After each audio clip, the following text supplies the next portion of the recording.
Okay, so that in the background was me doing the intro in sign language. Okay, so that's why you didn't hear. I'm a professional, honestly. Get me on the BBC. Hello all and welcome. It is your boy, No Trim Near, and we're back once again with another installment of FTW. This, of course, is the series where I bring to you the best and more frequently the worst of what football has to offer online and on social media during the course of the last 7 days. And it's a crucial episode because the Premier League, FPL depression is back once again. Quite frankly, it's had fans up and down the country dancing with joy. Well, dancing is a touchy subject right now, so...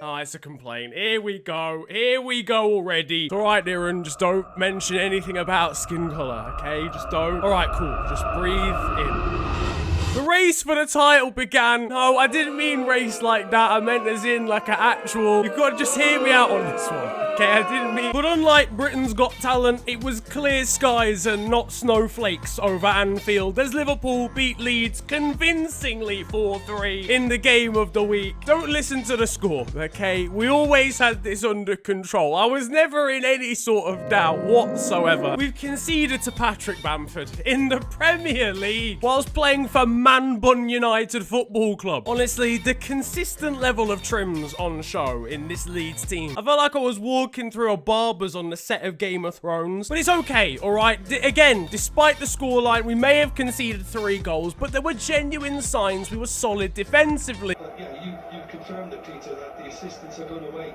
And I think having gotten that position... We're actually so Leeds manager Marcelo Bielsa seemed calm at all times, even during one of Leeds' goals. He celebrated by sitting down with his coffee in his hand, and here's what he made of the game at full time. Nada importante, yo trabajé, estoy muy contento de que él haya podido debutar. Liverpool are shit. Alright, let me be serious though. Real opinions on this game. Liverpool, bit shaky, but I'll talk about Leeds first. Genuinely looked good. Attacking wise, they were without Rodrigo for the first section of the game. I know he gave away the penalty at the end, but in an attacking sense, he'll improve them drastically. Liverpool, we were shaky, yes, but we had many games like this last season against Aston Villa where we were losing 1-0 until the 87th minute. So, as much as we definitely need to improve, we need Thiago. Who am I kidding? Please just join, man. 2 of our goals only happened because of a man named after a penis. As I said, though, I've got full faith in Leeds staying up. It is nice of the Premier League to already arrange the 3 teams in the bottom 3 come the end of the season. Get comfortable, you guys. And one of those teams, Fulham, were kicked about by Arsenal, losing 3-0 at Craven Cottage. And that was all after Ceballos and Saka decided to kick each other about before the game. Isn't it mad how Gareth Southgate would rather have 0 left-backs than take you? Are you mad? BT Sport were picking up on the different languages in which Mikel Arteta was addressing his instructions to his side from the sidelines. Martin Keown, however, wasn't too keen on this idea. And of course, I get the feeling he says a lot. We can hear him.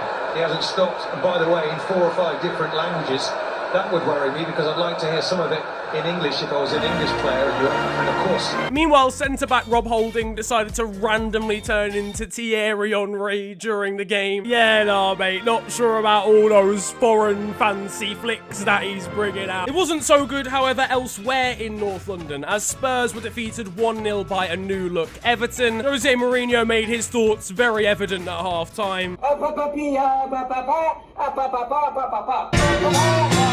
Meanwhile, new signing Alan is clearly getting to grips with the English language and slang, having described playing away from home in an Instagram caption as outside of the house. It's not quite that literal, but I respect the attempt here. Chelsea versus Brighton now, and it was an opportunity to see all of Frank Lampard's expressive and exciting new signings in action.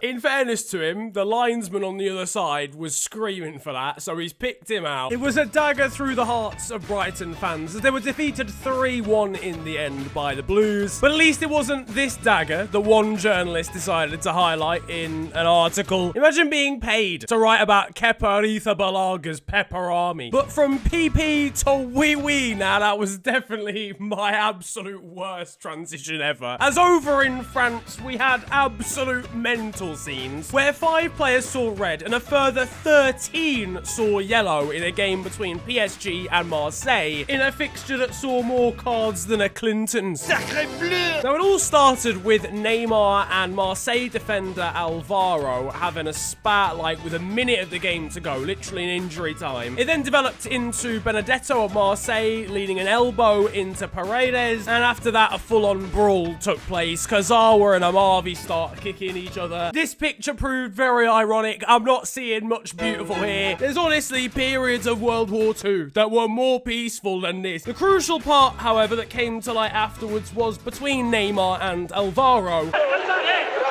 where the Marseille defender is alleged to have racially abused Neymar, hence the Brazilian punched him on the back of the head during the brawl and was subsequently sent off using VAR. Alvaro himself tweeted about it, saying he would never racially abuse anyone, to which Neymar actually replied to, calling him out. I'm sorry, if he was going to this much effort, it definitely happened. As far as I'm concerned, if it is proven to be true, I know there was meant to be a meeting during the course of this week to find out, but if it is, ban him for the season. I'm sorry, you can't allow that sort of thing to go relatively unpunished. Over in Germany, and in a game between Hamburg and Dynamo Dresden, Hamburg's Tony Leister took it upon himself to jump into the crowd and have a scrap with a Dresden fan. Now, I won't repeat what the fan said because it's actually really bad, and he probably deserved to get slapped up for it. And hence, I've come up with a new model idea known as Fan of the Match, and it's where the lippiest fan during the course of the game has to go by his word, have a brawl with the opposition, and probably get slapped about. And that is your worst idea ever. I don't know why. Staying in Germany now, and Borussia Dortmund played a cup game, won convincingly, and during it, Jude Bellingham scored his first senior goal for the club. Retire the number, fam. Retire it.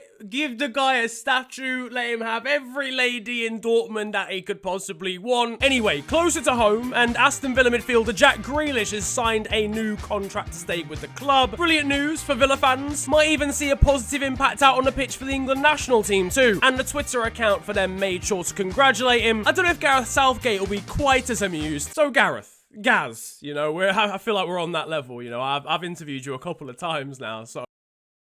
Yeah, so Gareth, obviously we've seen Jack Grealish sign a new contract. What did you make of that? Well, I mean, I think personally, Connor Cody's new deal is something that we should be highlighting. De Camargo als enige in de 16, nu ook Engval net niet gevonden. En daar Pinot wilde ver weg schieten en dat lukte niet. En dan gaat die bal tegen de deklat. Mr. Franks in de rebound, die op een of andere manier niet kan... Absolutely incredible! Now, yes, if we rewind that, yes. Now, if we were to analyze this deeply, I think what we would draw from it, as you can see, if we pause that right there, there's the problem. He quite simply is a fucking idiot. I just don't even know how has he managed it. How? This is the worst miss of all time. This eclipses Choupo-Moting. If he misses this, what else would he miss in his life? Now, sir, if you wouldn't mind just signing on the dotted line down there, that will complete the wedding ceremony. Yeah, no, of course. Yeah, that's simple. I've got this. Like, it's fuck's sake. On to the energy drink extravaganza trophy now. And we had a ridiculous penalty shootout between Crystal Palace and Bournemouth that lasted for so long that even the goalkeepers needed to take penalties. Wayne Hennessy missed a pretty crucial one, and here we can see Wayne pointing to where he put the ball. Over in Mexico, we saw this absolutely incredible volley goal. Meanwhile, in a very similar area of the globe, known as Southend, stop it. What's he expecting? Is he thinking it's the old-fashioned rules? Oh, it's not gone out of the box. I just stopped and absolutely gifted that to Harrogate. Well, But now, boys and girls, it's time for the FNG Transfer Roundup.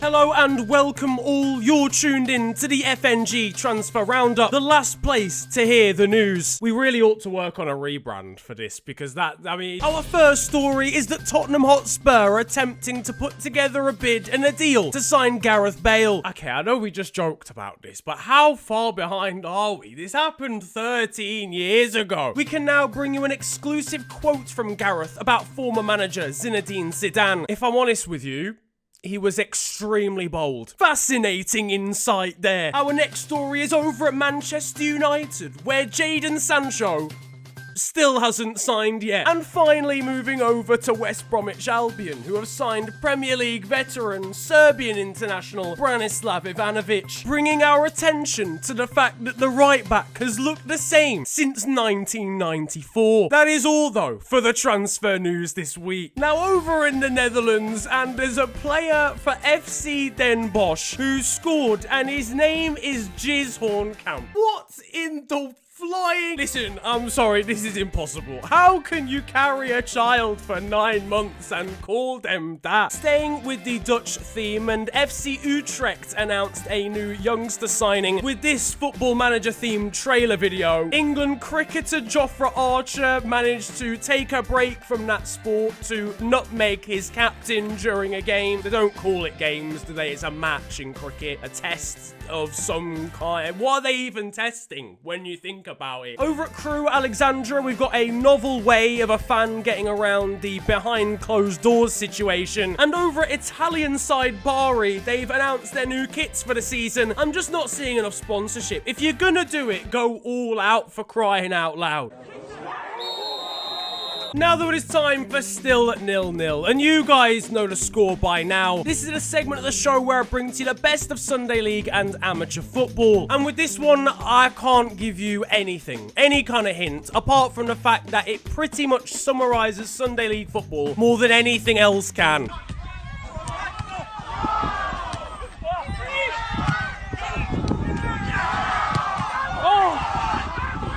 On to the weird stuff though now.